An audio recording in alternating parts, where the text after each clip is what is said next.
শহরে ফের ভেঙে পড়ল বাড়ি। সংস্কারের সময় বড়বাজারে মুক্তারাম বাবু স্ট্রিটে ভেঙে পড়ে পুরনো একটি বাড়ি।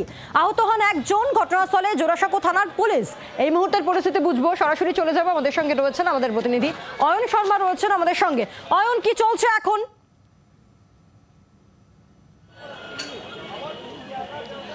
দেখো পায়েল, তোমাকে বলে রাখি 119-এর মুক্তারাম বাবু স্ট্রিট, সেখানে দুপুর ঠিক 3:30 নাগাদ একটি পুরনো বাড়ি ভেঙে নতুনভাবে তৈরি করা হচ্ছিল। সেই জায়গায় যখন কাজ চলছিল, বাইরের বারান্দার যে অংশে অংশে ভাড়া বেঁধে রাখা কাজ চলছিল, সেই সময় এই একেবারে বলা যায় বাইরের অংশের কিছুটা অংশ চাঙড় ভেঙে পড়ে এবং যে শ্রমিকরা কাজ করছিলেন তার মধ্যে একজন শ্রমিক তিনি আটকে যান। একেবারে আমি হাতের আঙুল দিয়ে দেখাচ্ছি, ঠিক এই অংশে একজন শ্রমিক তিনি আটকে যান। স্থানীয় বাসিন্দারা ছুটে এসে সে তাকে উদ্ধার করে এবং ইতিমধ্যে তাকে কলকাতা মেডিকেল কলেজ হাসপাতালে তিনি চিকিৎসাধীন রয়েছেন। যে রেলিং দেখতে পাচ্ছ, যে একেবারে বলা যায় যে সেই রেলিংয়ে আটকে ছিলেন এবং তাকে উদ্ধার করে নিয়ে যাওয়া হয়। ইতিমধ্যে কিন্তু এখনো পর্যন্ত যারা দমকলের আধিকারিকরা তারা বলছেন যে ভিতরে কেউই আটকে নেই। যে অংশটি ভেঙে পড়েছে, ইতিমধ্যে কলকাতা পুরসভার তরফ থেকে, ডিএনজি বিভাগের তরফ থেকে সেই ভেঙে পড়া অংশের যে জিনিসগুলো সেই জিনিস সরানো হচ্ছে এবং যে কাঠামোগুলো সেই কাঠামো ইতিমধ্যে সরানোর কাজ চলছে।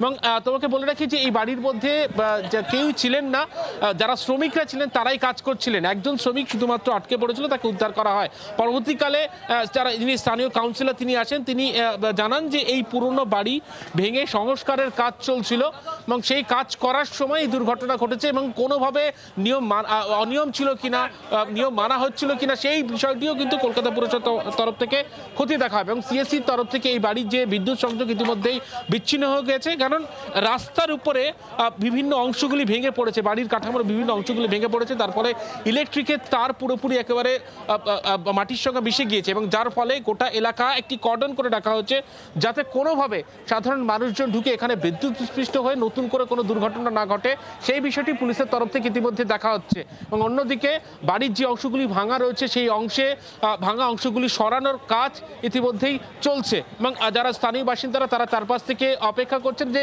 এই যে ভাঙা অংশগুলি সরিয়ে নিয়ে যাবে এবং সেখানে তারা উৎসুকভাবে অপেক্ষা করছেন। এবং যারা রয়েছেন ইতিমধ্যে, আমি একটু কথা বলার চেষ্টা করি, ইতিমধ্যেই যারা রয়েছেন, একজন শ্রমিক আটকে ছিল, আপনি উদ্ধার করেছিলেন সেই সময়। আমি বাড়িতে খাচ্ছিলাম, তখন এটা ধাম করে পড়লো, আমরা দেখেছি, দৌড়ে আসলাম, ওসে দেখলাম একটা লোক ফাঁসা ছিল, ওকে বার করে আমরা মেডিকেলে পাঠালাম। কেমন অবস্থা তার এখন? খুব ভালো, বেশি ইনজোর্ড হয়নি, ওটা ঘাবড়ে গেছিলো বলে, কিন্তু কিছু হয়নি ওকে। কোথায় আটকে ছিল? ওই সামনেই আটকে ছিল, ওই অ্যাঙ্গেলে, দুটো অ্যাঙ্গেলের মধ্যেও ফেসেছিল। তারপরে ওকে টেনে বার করা হলো, নিয়ে মেডিকেল পাঠানো হলো।